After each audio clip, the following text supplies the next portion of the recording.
C'est toujours difficile de traiter un thème qui n'est pas très simple, mais j'ai été encouragé parce que déjà hier soir, Olivier a parlé du voile sur l'intelligence.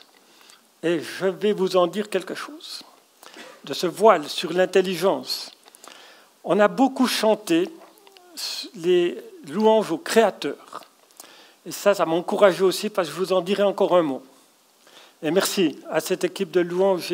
J'ai dit à Sylvain, à tous les autres aussi, on voit que vous êtes près du Seigneur parce qu'il y a toujours plus d'onction. Ça ne veut pas dire qu'il n'y en avait pas avant, mais je trouve qu'on sent que vous êtes renouvelés dans l'onction de la louange. Et ça, c'est magnifique parce que certains, on le sait, hein, ils tournent la manivelle et puis point barre. Et aussi, Vincent a dit ce matin qu'il fallait réfléchir aux causes des problèmes. Et ça, c'est quand même important, d'aller aux racines de ce qui ne va pas, des fois aussi. Alors, on a entendu un message hier soir aussi très bouleversant qui nous a entraînés déjà dans cette future Jérusalem céleste. On y était presque un peu, hein, déjà. C'était magnifique. Mais il faut aussi aller aux causes. Et il a dit aussi ce matin, Vincent, il faut changer notre manière de penser. Alors, j'allais dire, désolé un peu pour nos amis français, je vais un peu vous égratigner. Tu as de la chance. Oui, mais il dit Amen, mais il est espagnol en même temps. Hein.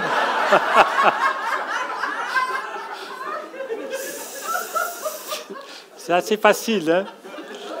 Mais je dois dire que tu as mis à mal un peu nos poubelles, n'est-ce pas? Je vais mettre un petit peu à mal les valeurs de la République. Mais, vous voyez, les valeurs de la République, c'est vrai qu'en France, c'est tellement magnifique, n'est-ce pas, que liberté, égalité, fraternité, on sent un peuple qui descend régulièrement dans la rue pour crier son bonheur.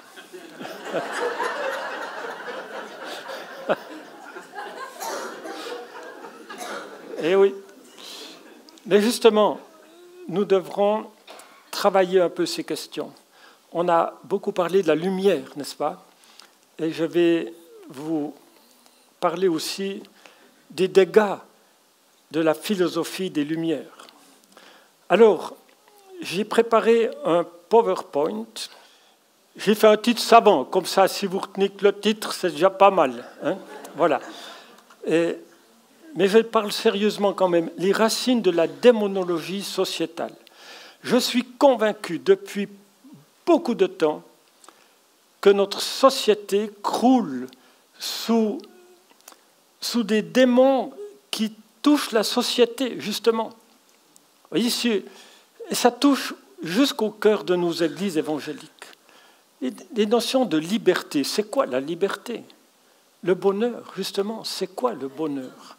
Vous voyez, si on interroge les chrétiens, ils vont bien sûr nous répondre d'abord bibliquement, mais profondément. Qu'est-ce que le bonheur pour chacun de nous? Les racines de la démonologie sociétale. Je suis convaincu, parce que c'est vrai, il y a des choses qui relèvent de l'occultisme, qui relèvent de l'ésotérisme, bien sûr, et ça paraît plus clair.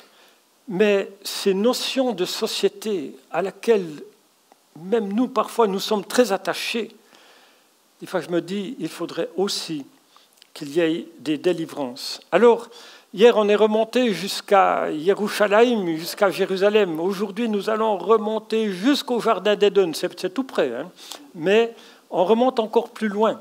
Ça veut dire qu'en Genèse 1, tu ne mangeras pas de l'arbre de la connaissance du bien et du mal. Le jour où tu en mangeras, tu mourras. Or, nous allons parler justement de la connaissance.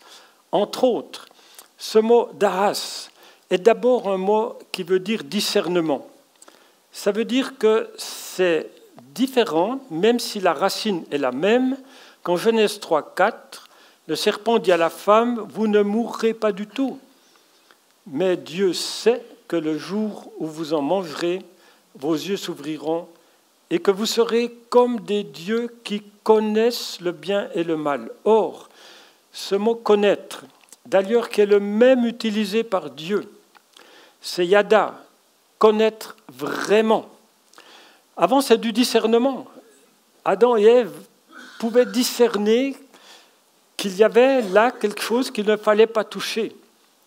Mais Dieu avertit, et Satan s'en mêle, mais le jour où vous en mangerez, vous connaîtrez. Et ce verbe connaître est d'une force incroyable, puisqu'il est utilisé par la Bible qui parle de Adam qui a connu Ève. Ça veut dire une connaissance qui est une union. C'est une union.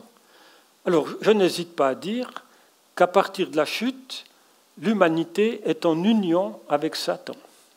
C'est aussi simple que ça, c'est clair. C'est une union satanique qui va avoir des conséquences magistrales jusque sur notre société.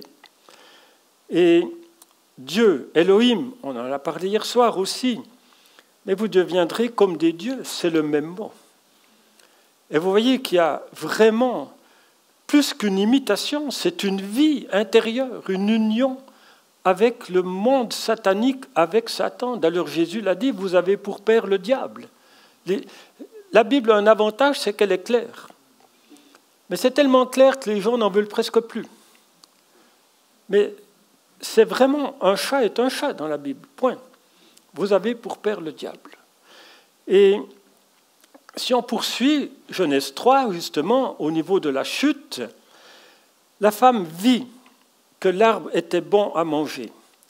Ce verbe « voir » devrait nous parler, parce que presque tout se passe par la vue. C'est par la vue que les choses entrent en nous et nous transforment dans le bien ou le mal. Vous voyez, si quelqu'un voit une nouvelle Tesla, il la voit, mais ça met en route quelque chose. Il se dit, tiens, si je gagnais plus, peut-être que je pourrais m'acheter une... Oui, je pourrais d'abord donner plus aux missions. D'accord. Et puis, après, je pourrais frimer un peu et peut-être que la femme que je convoite accepterait peut-être de venir manger avec moi. Voyez ? Non, mais les choses se passent, c'est incroyable. Vous voyez quelque chose, ça met en route chez vous plein de choses, de souvenirs, de désirs, de convoitises, d'espérance, de compassion aussi. Jésus a vu la foule et il a eu compassion. Et la compassion, pour moi, est à la base des miracles. Il faut que ça commence par la compassion. Et ça, c'est vraiment majeur. Alors, agréable à la vue et qu'il était précieux pour ouvrir l'intelligence. Et je reviendrai tout à l'heure sur ouvrir l'intelligence. Ce verbe, sakai, ouvrir l'intelligence, afin de réussir et d'avoir du succès, n'est-ce pas ? Ça, c'est aussi une des bases de la société satanique, on peut le dire. Or, nous avons bien sûr la parole écrite de l'Ancien Testament. Bien sûr que Dieu s'est révélé d'abord comme celui qui a délivré son peuple, et c'est vraiment important.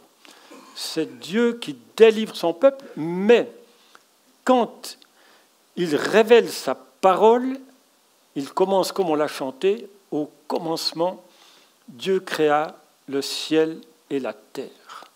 Et c'est le fondement des fondements. Notre Dieu est celui qui a tout créé.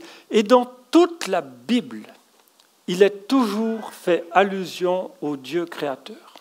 Ça revient tout le temps, celui qui a fait les cieux et la terre.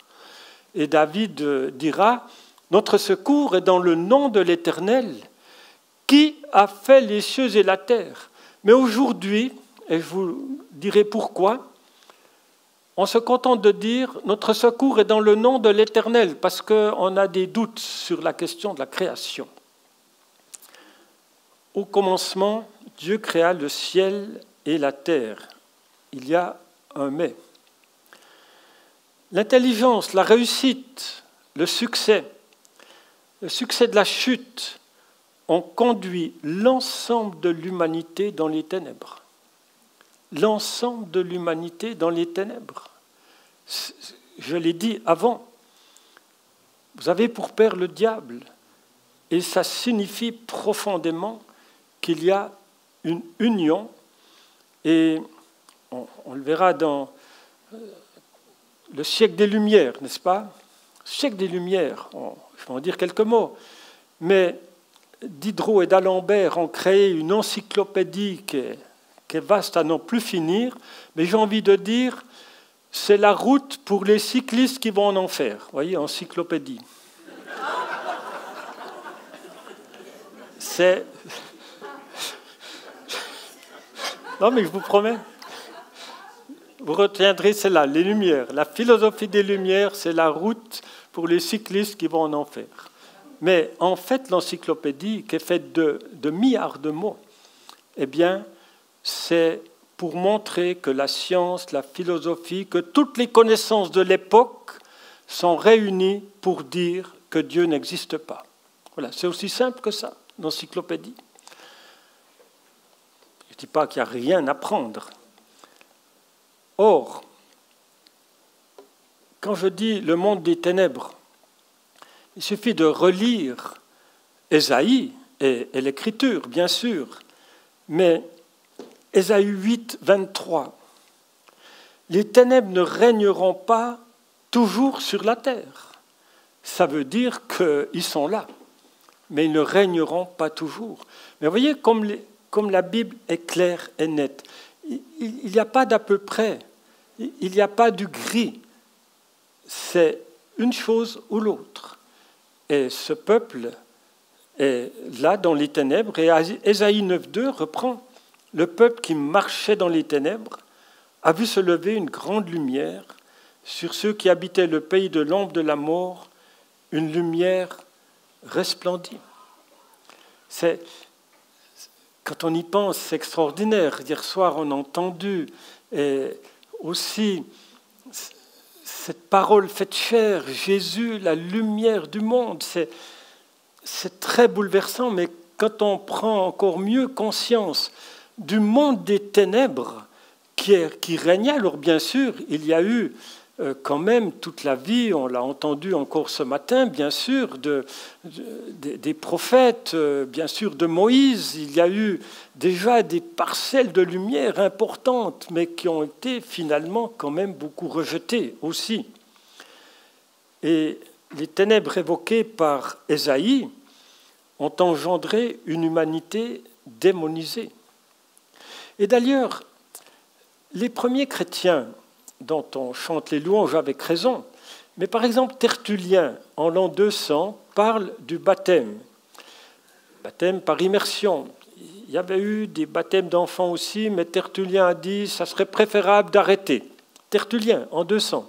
Donc ça veut dire qu'il commençait à baptiser des enfants. Ce n'était pas une hérésie complète, puisque dans le Nouveau Testament, il y a des familles entières qui sont baptisées. Et c'est difficile d'imaginer qu'on laisse le petit dernier alors qu'on baptise toute la famille. Voilà. Mais Tertullien dit que ça commençait d'être une coutume, vous comprenez? Et donc, il dit c'est mieux de différer. Mais il parle du baptême, et comme il y avait des temps de persécution, pas toujours quand même, mais des temps de persécution, ils allaient dans la forêt des fois, et ils trouvaient un cours d'eau. Et puis, dans la formule baptismale, il disait toujours: crois-tu au Seigneur Jésus, mort et ressuscité pour nos péchés, mort pour nos péchés, ressuscité, qui reviendra? Oui, je crois. Est-ce que tu renonces à Satan et à ses pompes? À l'époque, c'était les pompes, à Satan et à ses œuvres. Et il y avait une délivrance. Il y avait une délivrance. Comme on ne pratique plus la délivrance lors des baptêmes, eh bien après, Jean-Marc, il y a du boulot, n'est-ce pas? Voilà. Il y a du boulot. Alors que ça pourrait être fait, et puis j'ai envie de dire, quand on christianise les démons, c'est encore pire. Non? Eh oui. Vous voyez, et quand je parle de baptême, puisque vous direz quelques mots de la science aussi, je pense à ce fameux scientifique qui est venu nous parler à Mulhouse. Et cette humanité démonisée j'ai envie de dire, y compris le peuple d'Israël. Puisque ce que j'ai lu d'Ésaïe concerne aussi le peuple d'Israël, le peuple qui marche dans les ténèbres. Vous voyez, croire en Dieu, c'est magnifique, mais l'Épître aux Hébreux dit « les démons croient aussi en Dieu et ils tremblent ». Donc ce n'est pas un exploit de croire en Dieu. Mais par contre, on peut croire en un Créateur et continuer de marcher dans les ténèbres, y compris le peuple d'Israël. Et la preuve, c'est que Jésus a consacré une grande partie de son ministère à guérir les malades, mais à chasser les démons. Et ça, j'ai l'impression qu'on n'en est pas assez conscient. Et imaginez, Jésus a une foule devant lui, le soir, parfois, parce que c'est des fois le soir que les gens ont le courage de se déplacer, puis aussi c'est quand ils rentrent des champs. Mais Jésus n'a pas fait de la relation d'aide, j'ai rien contre une vraie relation d'aide, qu'on soit bien d'accord. Hein. Mais je me dis, il n'a pas pu s'occuper de chaque personne, n'est-ce pas? Et ça veut dire que la puissance qui était là en Jésus, cette puissance faisait qu'à un moment donné, il ordonnait aux démons de partir. Et je pense qu'il n'a pas imposé les mains à chaque malade. Il l'a fait parfois, bien sûr. Il y a des situations particulières aussi, des personnes qui se jettent aux pieds de Jésus, c'est vrai.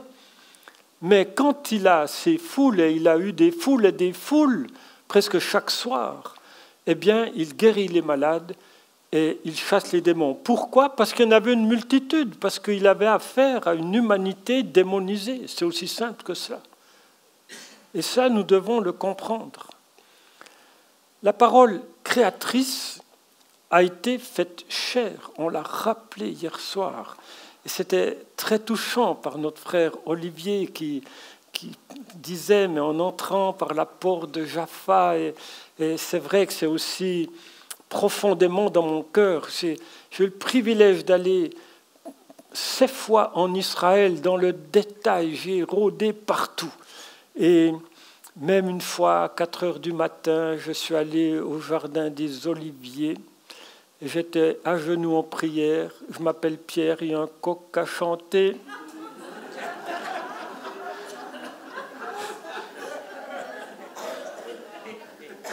Il a chanté qu'une fois, mais bon.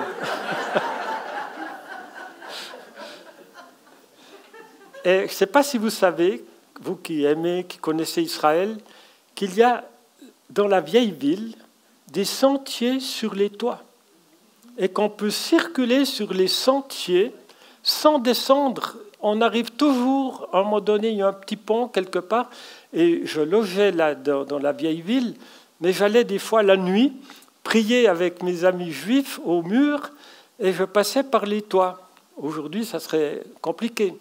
Et vous ne savez peut-être pas que sur le lieu où on appelle le Saint-Sépulcre, il y a des juifs éthiopiens qui ont des chèvres en haut. Vous avez des millions de personnes chaque année en bas, qui vont en bas goûter l'encens, c'est tout ce que vous voulez, mais en haut, c'est une ancienne cathédrale qui a été détruite.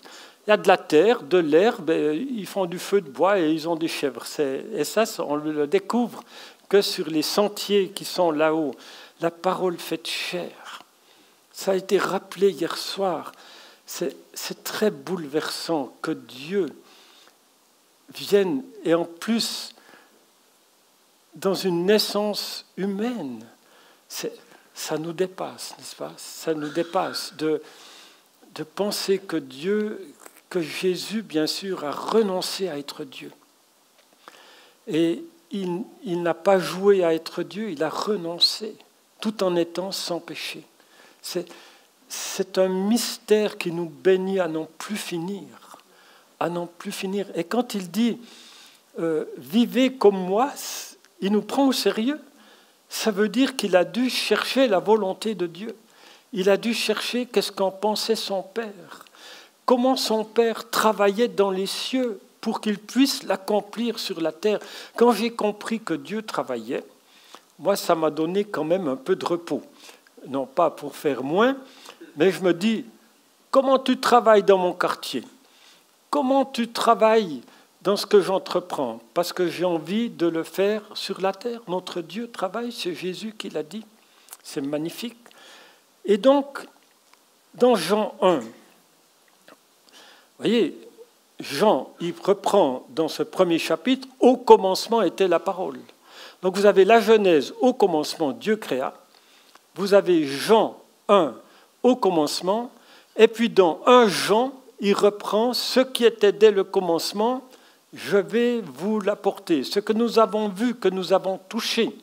Et ça, chers amis, c'est important. Est-ce que vous avez touché, pas seulement intellectuellement, mais est-ce que vous avez touché la grâce, touché l'œuvre de Dieu? Ce que nous avons vu de nos yeux, ce que nos mains ont touché, nous vous l'annonçons. Chers amis, est-ce que vous avez des choses à dire dans ce que Dieu fait dans votre vie, y compris les problèmes? Moi, j'ai des fois plein de problèmes techniques. J'ai fait 2000 km avec mon vieux T4 de 360 000 km, sans marche arrière et sans 5e vitesse.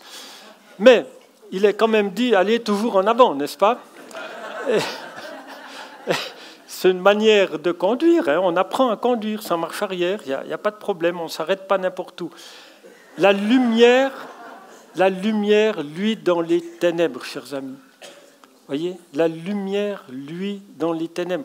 Il y a une cohérence incroyable. Je vous ai parlé de ces ténèbres dès la création. Et puis, bien sûr, elle est venue chez les siens, verset 11, et les siens ne l'ont point reçue. Mais à tous ceux qui l'ont reçue, à ceux qui croient en son nom, elle a donné le pouvoir de devenir enfants de Dieu, lesquels sont nés non du sang, ni de la volonté de la chair, ni de la volonté de l'homme, mais de Dieu. Elle a donné le pouvoir, voyez. C'est fort, la nouvelle naissance. C'est pas juste on lève la main et puis on rentre, on boit une bière et puis on regarde le dernier polar. C'est quand même plus que ça. C'est une nouvelle naissance, c'est un avant et un après. C'est un retournement de situation. On marchait dans un sens, on se retourne et on part dans l'autre sens. C'est quelque chose de fort, de fondamental. Or, désormais, après Jésus, nous avons deux mondes. Ça a commencé, on est d'accord, avec Moïse, avec Abraham, on est d'accord. Mais le monde, la nouvelle naissance, ça commence avec Jésus. Et donc, nous avons deux mondes qui vont se chevaucher et s'entrechoquer. Et ça a été dit ce matin par Vincent, ne soyez pas surpris si vous avez tout à coup des personnes qui vous sont vraiment hostiles. Vous ne leur avez rien fait, mais ils sont hostiles parce qu'ils sentent en vous la bonne odeur de Jésus. Ils sentent en vous que vous êtes des lettres écrites. Alors je peux vous garantir que ces gens-là, ils devraient être délivrés. Ça, c'est sûr. C'est des démons. Eux ne sauraient pas trop expliquer pourquoi. C'est une aversion qui vient de ce monde des ténèbres. Et puis, il y a le contraire. Il y a ceux qui nous disent « Mais il y a une paix chez vous qui m'étonne. » Alors on explique, puis après ils disent « Ah, ben vous êtes nés sous une belle étoile. Hein. » Eh oui, ben non. Oui, si c'est l'étoile de Noël, d'accord. Mais... Ou bien vous avez de la chance, n'est-ce pas? Mais vous pouvez participer à cette chance. Mais pourquoi n'en veulent-ils pas? Parce que s'ils saisissent ce que veut dire la conversion, c'est là qu'il y a les problèmes. Croire en Jésus, ce n'est pas un exploit, hein, encore. Historiquement, même, c'est prouvé, même par des non-chrétiens, sauf quelques-uns, que Jésus a vécu. Alors, deux voies de la connaissance. Le monde de la parole écrite, je l'ai dit, et de la parole faite chair. Et puis il y a un autre monde de la connaissance, puisqu'on en a parlé tout à l'heure, à partir de la chute. Ça veut dire le monde des ténèbres qui se sépare, je l'ai séparé comme ça en deux. Dans le gnosticisme, je reparlerai de la gnose, de la connaissance, justement. Et ce gnosticisme, je vais en dire un mot, est la philosophie des Lumières. On fait parfois une erreur, mais ce n'est pas grave. Hein. vous êtes pardonné à l'avance. Mais on traduit les Lumières par l'Aufklärung en Allemagne. Mais en Allemagne, c'était très différent. Parce que les philosophes étaient comme Emmanuel Kant, par exemple, ils étaient dans la spiritualité. Alors une philosophie de la spiritualité, mais ce n'est pas du hasard si l'Allemagne a donné naissance à l'occultisme moderne. Ça vient beaucoup de l'Allemagne parce que dans leur philosophie, il y avait un monde céleste. Alors que la philosophie des Lumières, qui nous vient de l'Angleterre plutôt, eh bien, c'est la philosophie de l'athéisme. Et donc, c'est difficile de comparer les Lumières avec la Aufklärung. Voilà, un petit peu de précision. Maintenant, vous voyez les deux voies de la connaissance. Vous avez le monde de la parole écrite et de la parole faite chair, mais qui implique la nouvelle naissance. Et Jean 3,7 dit « Il faut que vous naissiez de nouveau. » Il faut que vous naissiez de nouveau. Mais pour moi, la nouvelle naissance implique aussi, et ça c'est pour moi, j'aimerais porter le fer sur ce que je vais dire, implique aussi la conversion des concepts et des termes de la chute. Et ça c'est majeur, on n'en parle pas trop. Alors je vais m'expliquer.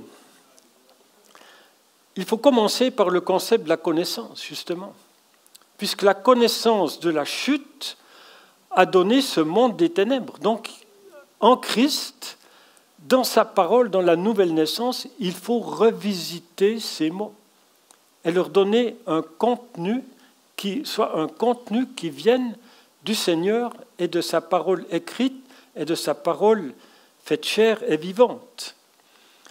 Dans 2 Corinthiens 2,14, je prends la version du Semeur, par notre union avec Christ, Dieu se sert, quel culot, hein.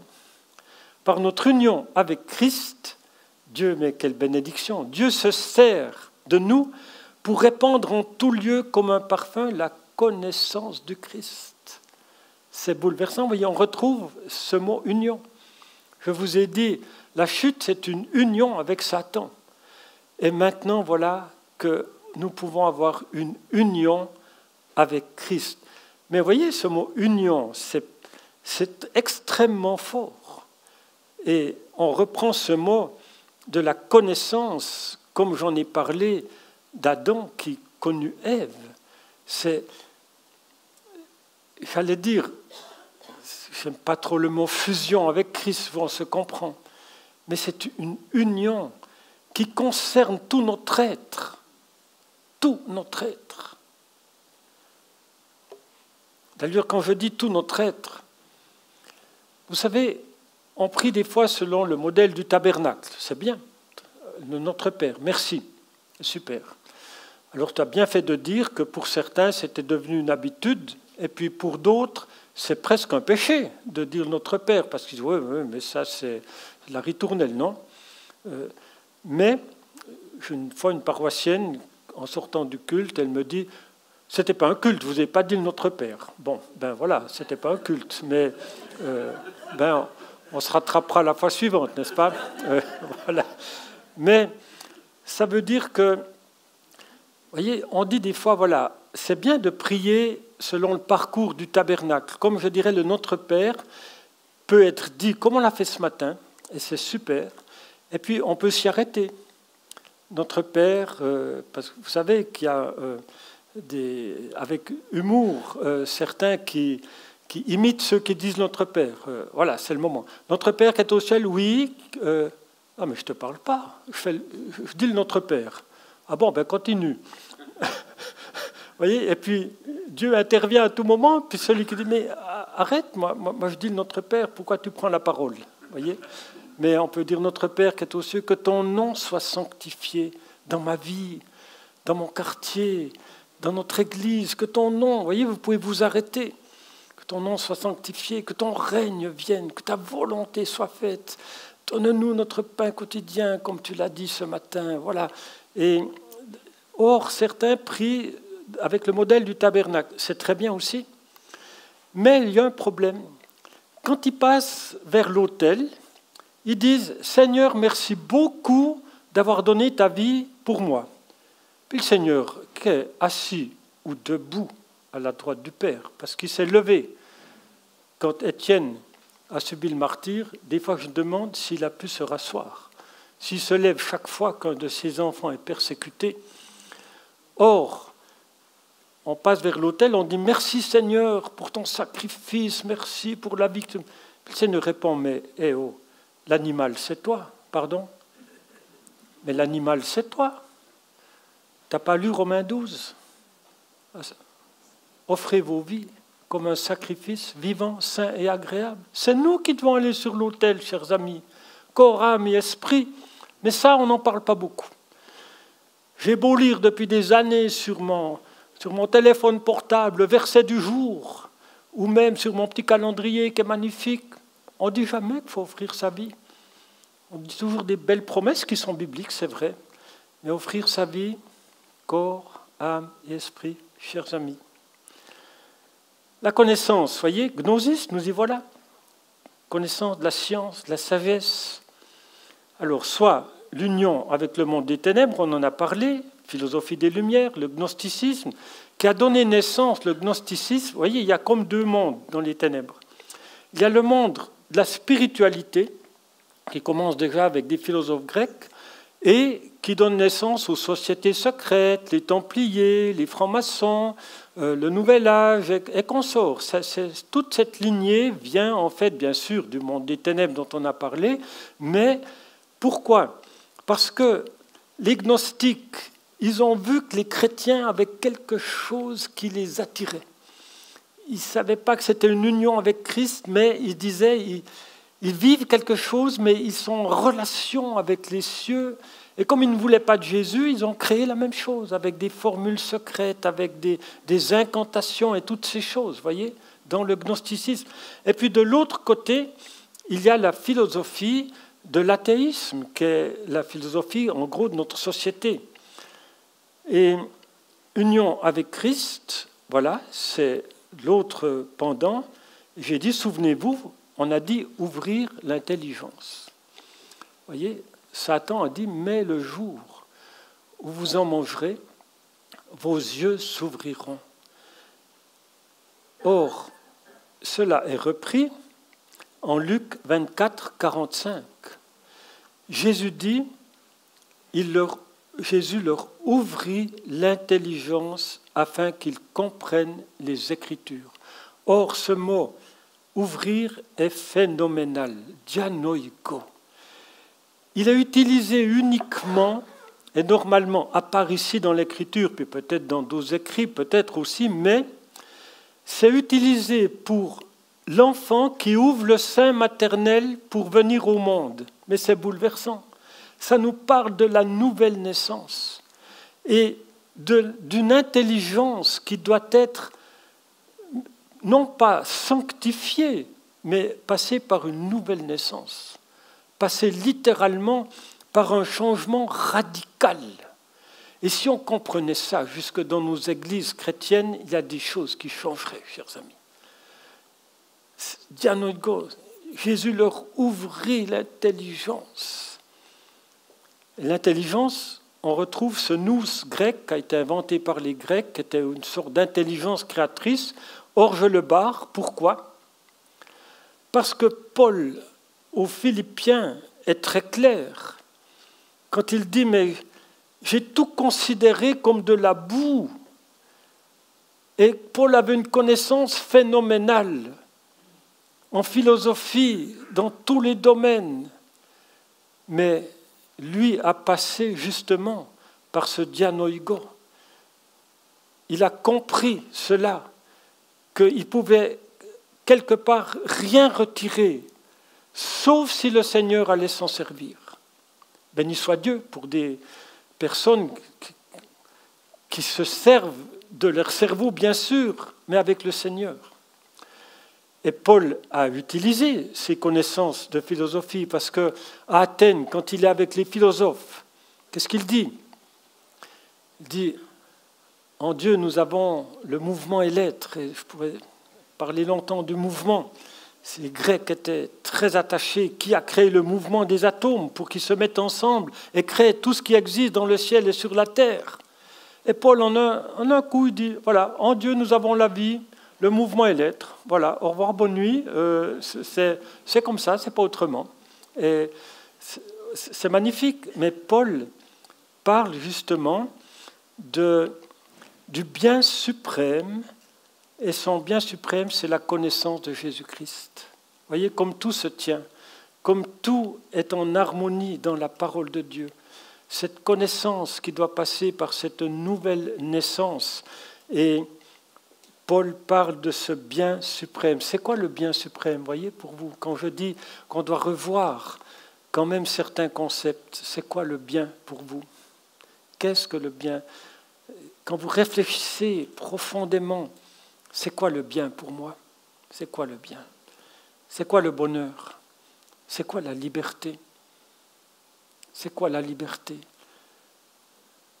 Galates 5.1, c'est pour la liberté que Christ nous a libérés. Mais ne faites pas de cette liberté une occasion de vivre selon la chair. Et moi, je n'hésite pas à dire que la liberté en Christ, c'est de devenir un esclave de Jésus-Christ. Parce que Paul a le courage de dire, Paul ne se prend pas la tête, il ne dit pas je suis un ministre, il dit je suis un serviteur, je suis un doulos, et doulos ça se traduit aussi par esclave. Vous voyez? Mais avec un tel chef qu'on a loué, merci, avec un tel Seigneur, on a envie d'être ses esclaves, n'est-ce pas? Parce qu'avoir un tel chef, un tel Seigneur, quelle grâce, quelle bénédiction. Alors, il leur ouvrit l'intelligence, donc j'ai tracé là, et pour que ce nous grec devienne une intelligence selon la parole de Dieu. Vous voyez, comme tout doit être révisé. Alors, désormais, deux mondes, on l'a vu, vont se chevaucher, s'entrechoquer, selon les deux voies de la connaissance. On l'a vu, je le répète, voilà, cette fois c'est bon. Et Colossiens 2.8, prenez garde que personne ne fasse de vous sa proie par la philosophie. Et j'ajoute la philosophie des lumières, donc des ténèbres. Voyez, les lumières. L'homme doit être libéré de Dieu, des rois et de l'Église. Bien sûr, on dira les rois, oui, l'Église. Mais moi, je suis persuadé que Dieu a voulu une humanité avec un roi. Je suis persuadé. Alors vous direz, oui, les royalistes, oh, attendez. Mieux vaut une démocratie boiteuse qu'un mauvais roi, on est d'accord. Mais, vous savez, la démocratie, c'est aussi issu des Lumières. Et on a tué le roi. On a décapité le roi. Et ça a une signification spirituelle parce qu'on a promené des idoles à Paris à la Révolution. Donc ça veut dire, non seulement on décapite le roi, mais on décapite Dieu aussi. Et oui, la démocratie nous a atteints jusqu'au cœur de nos églises. Alors il est vrai, il est dit en Acte 15, il parut bon aux apôtres et à nous.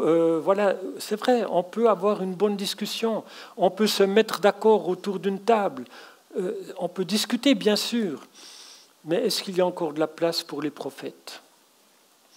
Est-ce que quand on choisit un nouvel ancien, par exemple, est-ce que tout marche à coup de votation? Ou bien est-ce qu'on est capable de prier et de demander au Seigneur quelle est ta pensée? On me dirait, oui, les prophéties. Oui, je sais. Je pense à un couple qui visitait ses enfants qui étaient dans une école biblique. Ce n'est pas en Suisse, rassurez-vous, ni en France. Vous êtes bon, pour une fois. Mais, ceci dit, si je vous chicane un peu, ça a été largement dit. En Suisse, nous sommes vraiment sur le même chemin. Alors là, on est d'accord, n'est-ce pas? Mais ça veut dire que, fondamentalement... Il y avait deux personnes qui ont visité. C'est quoi? Oui, je veux le dire. Et puis le matin, pendant le dimanche matin, il y a eu beaucoup de prophéties. Puis les parents, à midi, disent oh, « C'est extraordinaire, toutes ces prophéties ». les jeunes ont dit « Oh ben nous, on n'écoute plus, ça ne sert à plus rien. De toute façon, c'est tous les dimanches comme ça. » Voyez. Donc, on est d'accord. Mais cherchez la pensée de Dieu.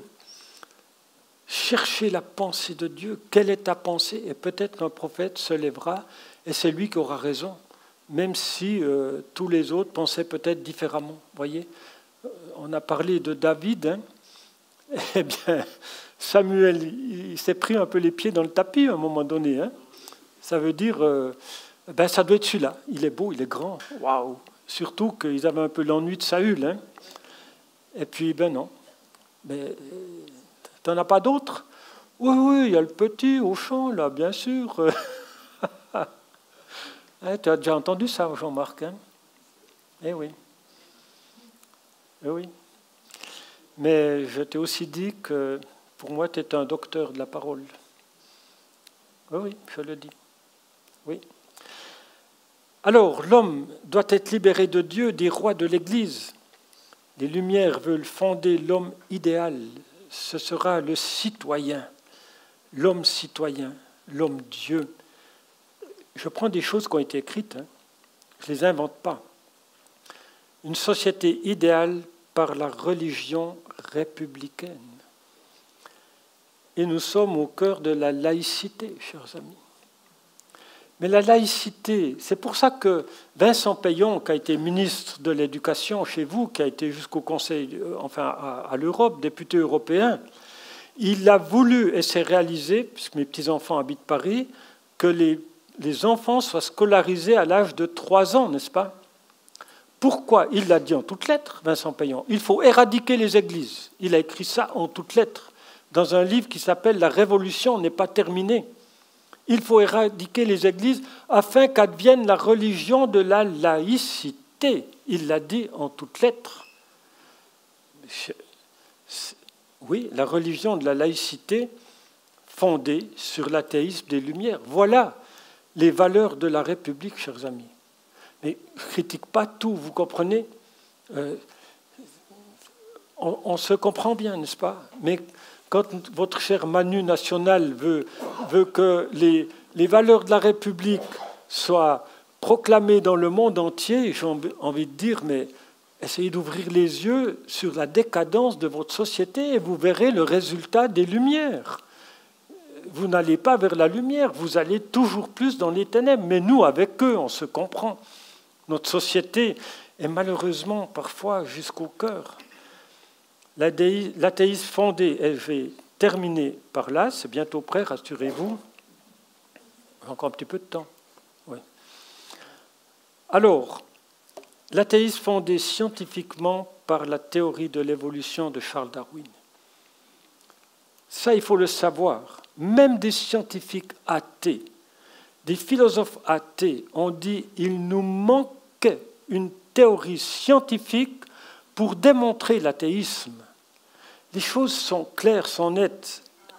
Et pourquoi je parle de l'athéité de Darwin et non pas de l'athéisme? C'est quelque chose de très fondamental. Parce qu'il y a une distinction de l'athéisme, parce que, en fait, l'athéisme, c'est une position militante, vous comprenez? Et il se trouve que Emma Darwin était très engagée dans la foi, la femme de Charles Darwin. Charles Darwin l'a été aussi au départ de sa vie. Mais il a voulu préserver les choses en disant qu'il était plutôt agnostique. Ça veut dire qu'il ne savait pas. Parce qu'en fait, il aimait beaucoup son épouse et il ne voulait pas lui faire de la peine. Mais surtout, il ne voulait pas d'ennui avec l'Église. Et il ne voulait pas d'ennui avec le roi ou la reine. Donc, pour lui, il ne voulait pas trop toucher cette question. Et pourtant, il l'a touchée. Pascal Charbonnat, qui a écrit sur l'histoire des philosophies matérialistes, il dit « La philosophie n'a pas encore effectué sa révolution darwinienne ». Ça, c'est fondamental. Ça veut dire que, voyez, les philosophes, il part de partout pour aller un peu n'importe où, des fois essayer de trouver des raisons, pourquoi la vie, pourquoi nous sommes là, qu'est-ce que la beauté, etc.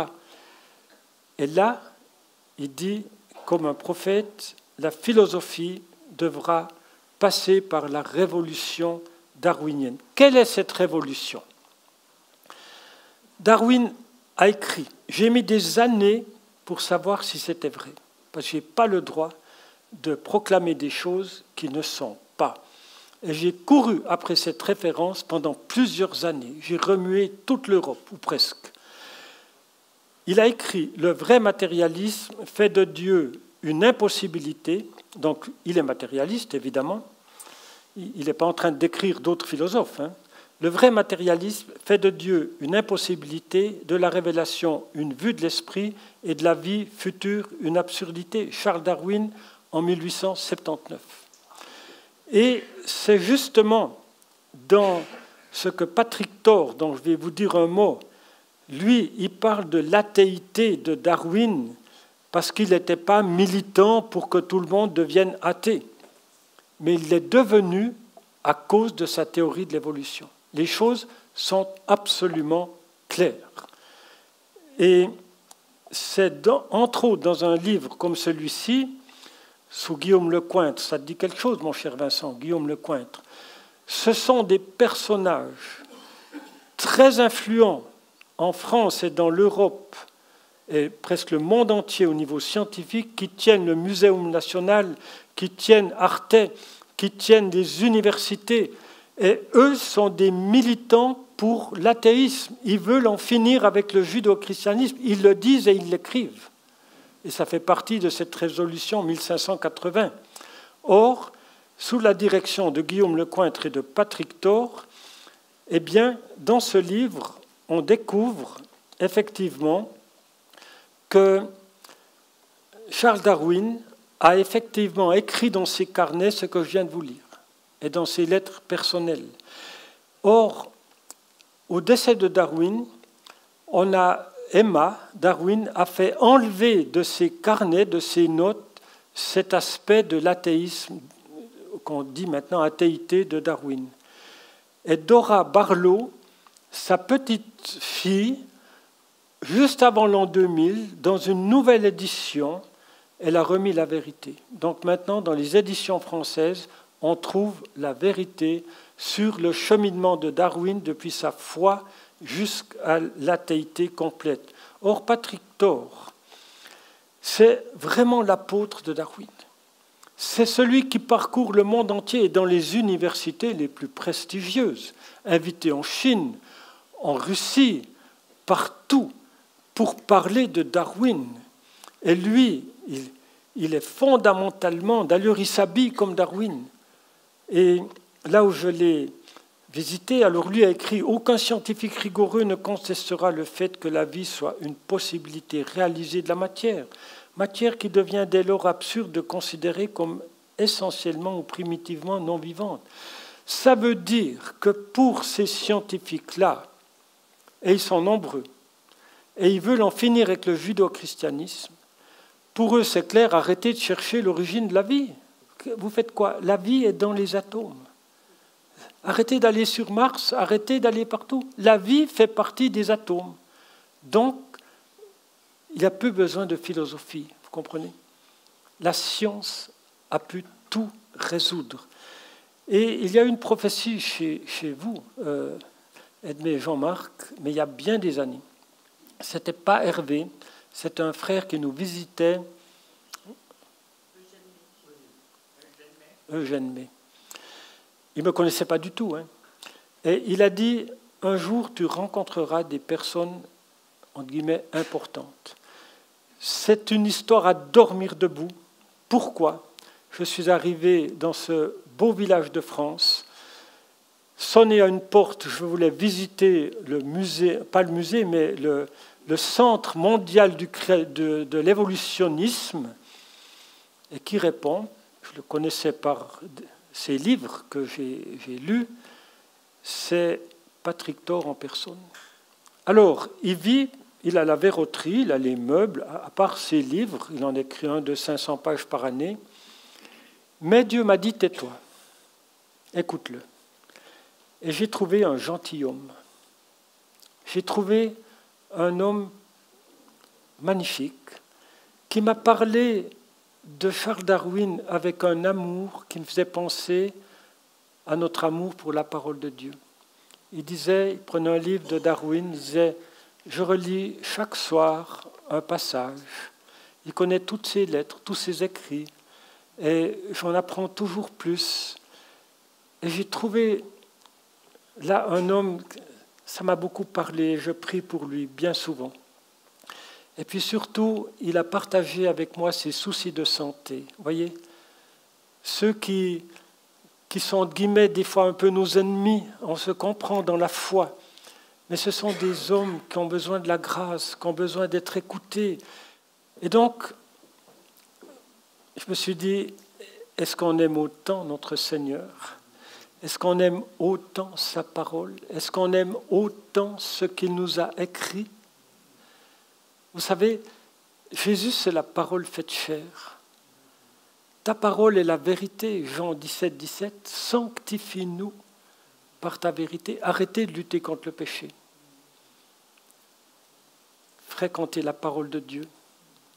Ta parole est la vérité. Sanctifie-nous par ta vérité. On ne peut pas dire qu'on aime Jésus si on n'aime pas sa parole. C'est un contresens. Or, pour moi, je me dis, comme Paul s'est converti, il ne vient pas celui-là. Ben, ce n'est pas grave. Ah oui, quand même. Parce que vous savez ce qu'il m'a dit ? Il m'a dit, si quelqu'un croit à la Bible que Dieu a créée en 6 jours, ben, moi, évidemment, je ne crois pas ça. Mais au moins, c'est des gens conséquents. Par contre, ce qu'il m'a dit, ceux qui croient, qui sont croyants et qui croient à la théorie de l'évolution et qui mettent Dieu un peu partout quand ça les arrange, il dit ça, c'est n'importe quoi. Chers amis, et il l'a écrit dans un livre, il a écrit la même chose. Chers amis, je dois vous dire une chose, et vous vous souvenez peut-être pour certains que j'ai prêché ici à Yverdon lors du jeûne fédéral il y a 3 ou 4 ans, n'est-ce pas ? Où je devais normalement prêcher ici le dimanche matin, et puis on m'a envoyé un programme 15 jours avant, mais moi je connaissais le programme, donc je ne l'ai pas lu. Ce n'est pas la première fois que je ne lis pas mes emails, mais quand même. Et puis, le mercredi, un pasteur affolé téléphone à mon épouse et qu'il faut absolument que je puisse trouver votre mari. Mais il donne une conférence à Lausanne et on a pu s'atteindre de jeudi après-midi et finalement, il me dit, écoutez, c'est vous qui prêchez au temple pour le jeûne fédéral, il y a les évangéliques, il y a les protestants, les catholiques et puis, pas le gouvernement, les autorités. Puis je dis, je suis désolé, il y a une erreur. Moi, je prêche à la convention à Morija, le dimanche matin. Alors, on se quitte au téléphone, puis c'est le vendredi, finalement, qu'on arrive à la vérité. Et puis, ça commençait le vendredi soir, n'est-ce pas ? Et moi, j'ai crié au Seigneur, bien sûr. Un pasteur, comme on dit, peut toujours causer jusqu'à ce qu'il trouve quelque chose à dire, on est d'accord. Mais... Et j'ai eu prêché sur le jeûne fédéral plus d'une fois. Je pouvais reprendre une prédication, mais ce n'est pas comme ça que je fonctionne. Mais j'ai crié à Dieu. J'ai crié à Dieu. Et la nuit, à 2 heures du matin, il m'a réveillé. Il m'a dit, prends une feuille à 4 et tu écris. Tu écris le discours de Dieu à la nation suisse.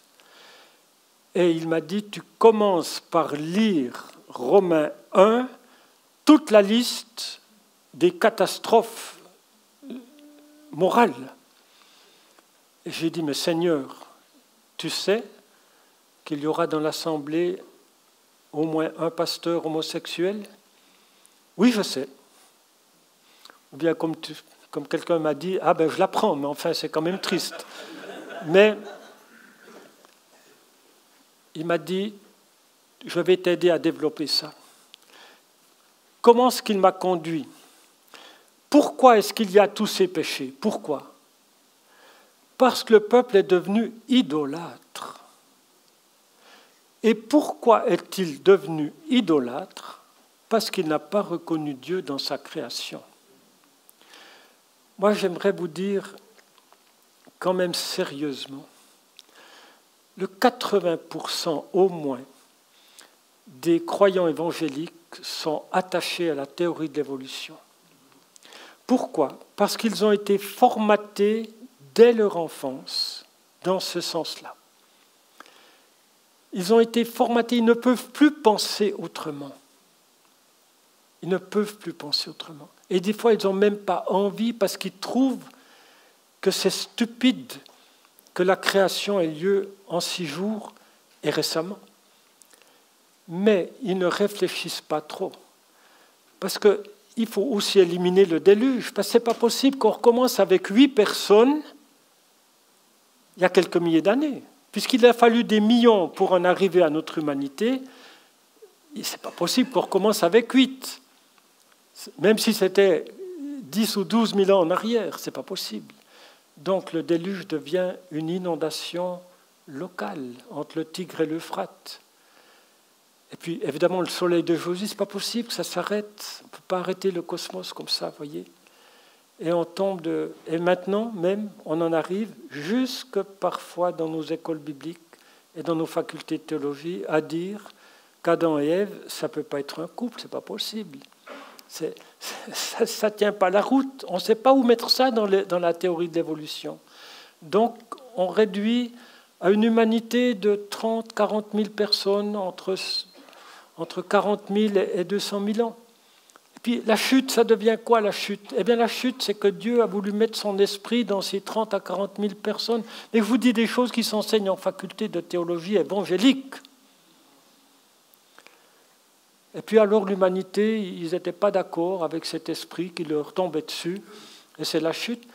Mes chers amis, je suis convaincu que les dérives morales, les dérives qu'on accueille des fois jusqu'au cœur de nos églises, c'est qu'il y a une racine. La racine, j'en ai parlé, ça remonte jusqu'à la chute. Mais j'aimerais tellement qu'on dise « Seigneur, ouvre mon intelligence. Seigneur, ouvre mon intelligence. Ouvre mon intelligence. » Parce que ça ne tient pas la route. Je tiens à vous dire, il y a 40 ans que je travaille des questions science et foi. La seule théorie qui est enseignée aujourd'hui depuis la maternelle jusqu'à l'université, c'est la théorie de Charles Darwin. Et Patrick Thor même dit... on n'y croit plus, les scientifiques n'y croient plus. Ça ne tient pas la route. J'ai envie de dire, il n'y a que les chrétiens qui y croient encore. Et puis un certain nombre de scientifiques comme Patrick Thor, voyez. Mais où est le problème? C'est parce qu'on confond la science dure, c'est-à-dire on peut aller sur la Lune. C'est exceptionnel. Moi, comme ancien ingénieur, je suis baba, hein, d'envoyer un robot là, comme ça sur Mars. On confond la science dure, les mathématiques, on confond 2 et 2, ça fera toujours 4. On confond la physique, on confond des lois que Dieu a créées dans l'univers avec la science des origines. Et la science a été érigée en idole. Tout est scientifique, chers amis. Les neurosciences, les neurosciences. On va bientôt dire l'ecclésiologie science, n'est-ce pas? Tout devient scientifique. Il suffit de mettre le mot science et c'est sérieux. Et par retour du courrier, si on a un scientifique dans son église, c'est lui qui a raison. Et on a livré la parole de Dieu à un certain nombre de scientifiques chrétiens qui nous disent, eux, la parole de Dieu, les pasteurs n'ont plus rien à dire. Certains théologiens n'ont plus rien à dire parce que c'est les scientifiques qui savent. Ils savent que le soleil de Josué, ce n'est pas possible. Ils savent cela, vous voyez, ils savent, ils connaissent. Mais de quelle connaissance, chers amis? Et pour moi, il devrait y avoir une repentance de la part de ces personnes qui ont finalement honte de la parole de Dieu. Parce que, et ça c'est frappant et je m'arrêterai là, on donne des congrès où je parle aussi, à Mulhouse, récemment à Kersat, près de Berne, absence absolue des pasteurs et bien sûr des enseignants d'école biblique et de théologie. Absence. Ils ne veulent pas savoir. Alors qu'on fait appel à des scientifiques de niveau mondial, ils ne veulent pas savoir. Pourquoi ? Parce qu'il ne faut pas faire des vagues. Il ne faut pas faire des vagues dans l'Église. Il ne faut pas qu'on froisse ce scientifique qui a tellement d'influence dans notre conseil. Et en plus, il enseigne dans des hautes écoles. Il a un bon salaire. Et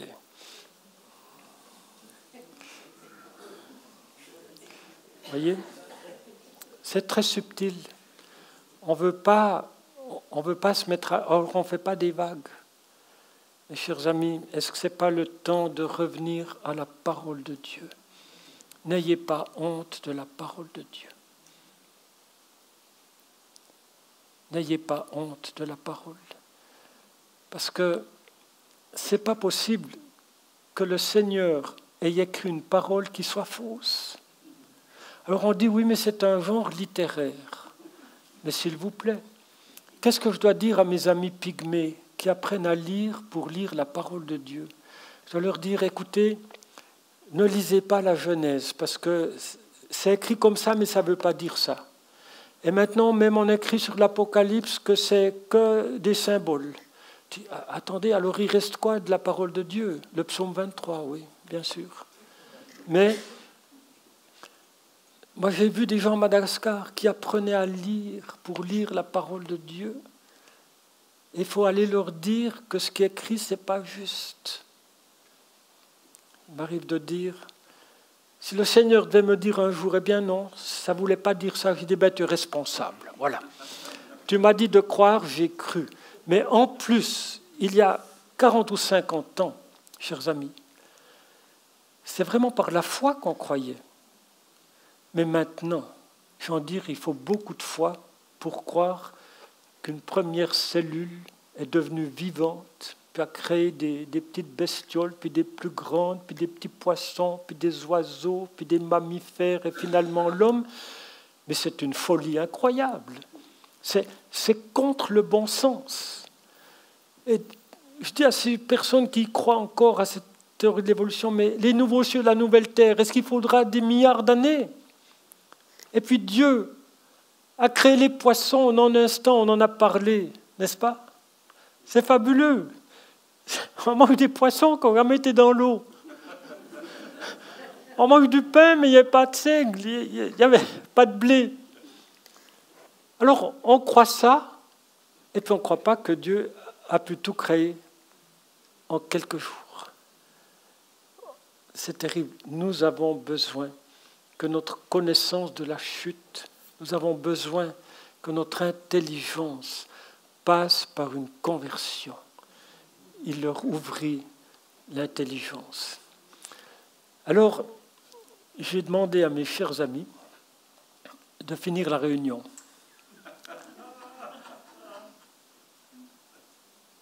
Vous êtes d'accord, hein ? Oui. Parce qu'eux, ils savent faire des... Alors, j'ai quand même dit à Vincent, je ne l'ai pas encore dit à mon cher ami, si vous n'êtes pas d'accord, alors vous le dites et puis j'essayerai de finir. Mais si vous êtes d'accord, je vous laisse finir la réunion. D'accord ? Merci beaucoup. Soyez bénis.